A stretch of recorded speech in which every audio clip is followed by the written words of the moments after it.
সকালে উঠে আজকে আর ভিডিও করিনি, কারণ সকালে আজকে আমি তোমরা জানবি যে আজকে সকালে আমাদের কটা 8টার সময় ট্রেন ছিল। আমরা তো লোকাল ট্রেনে এসেছি, ওরাও লোকাল ট্রেনে গেছে, মানে এখন কিন্তু আমরা আলাদা। ওরা ওদিকে তারাপীঠে চলে গেছে, আমরা চলে যাচ্ছি এখন, মানে যাচ্ছি কি চলে এসেছি আমরা এখন কলকাতায়। এখন হাওড়া স্টেশনে বসে আছি, তখন সবাই রেডি হয়ে গেছে আর আমি না ঘুমিয়ে পড়েছিলাম টাকার পরে। ফটাফট 10 মিনিটের মধ্যে আমি রেডি হয়ে তাড়াতাড়ি বের হলাম। তখন ভাবলাম যে না এখন আর কি ভিডিও করবো, এখন আর করলাম না। আমি ভাবলাম একদম লোকাল ট্রেন, বুঝতে পারছো ওখানে কি ভিডিও করবো। ফোন আমি ব্যাগে ঢুকিয়ে রেখেছিলাম। এখন স্টেশনে নামলাম, 8:30টায় ছিল ট্রেন, আর আমরা স্টেশনে আস্তে আস্তে ট্রেনটা পেয়ে গেছি 8:30টায় উঠে। এখন 11টার দিকে আমরা এখানে নামলাম। এখন বসে আছি, দেখি আমাদের কালকে দীঘার কাটা আছে। এখন কালকে আমরা যাবো কিনা আমরা ঠিক নেই, মানে আজকে না হলে আমরা কলকাতা থাকতে হচ্ছে। কলকাতা থাকতে ভালোই লাগে আমার, দেখি যদি আজকে দীঘার টিকিট পাই তাহলে আমরা কালকেটা ক্যান্সেল করে দেবো, আজকে চলবো। আর যদি টিকিট না পাই আমরা আমার শিয়ালদায় যাবো, ওখানে গিয়ে থাকবো, আর তারপর কালকে তাহলে দীঘাতে যাবো। আজকে টিকিট ছিল না, তাই গতকালকেই আগামীকালে দীঘার টিকিট কেটে যাচ্ছিল। আজকে কোনো মানে সিট পাওয়া যাবে না, আর এতটা রাস্তা 4-4.5 ঘন্টা লাগবে, তখন তো দাঁড়িয়ে যাওয়া সম্ভব না।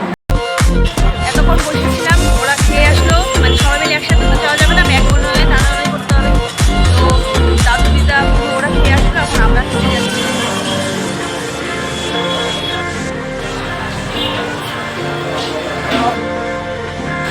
খাবার দেওয়া হয়ে গেছে, আমরা দুজন এখন খাবো, খেয়ে নেই, তারপর দেখি কোথায় যাওয়া যায়।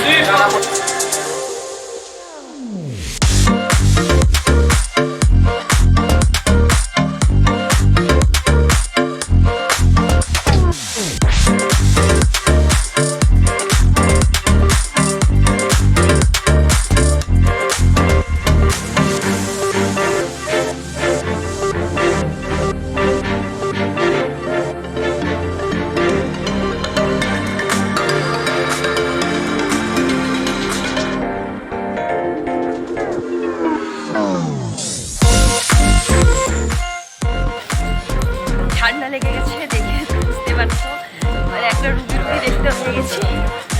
তো অ্যাটলিস্ট দীঘা এলাম।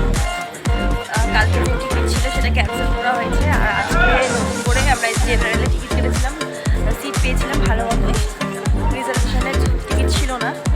তো আসলাম, এখন 6:30 বাজে। 1 ঘন্টা ট্রেন লেট ছিল, মানে পরে ট্রেনে দিয়েছিল, তাই 6টায় আসার কথা ছিল, 6:30 এসে পৌঁছলাম। স্কুলের অবস্থা পুরো মানে একদম খারাপ হয়ে আছে।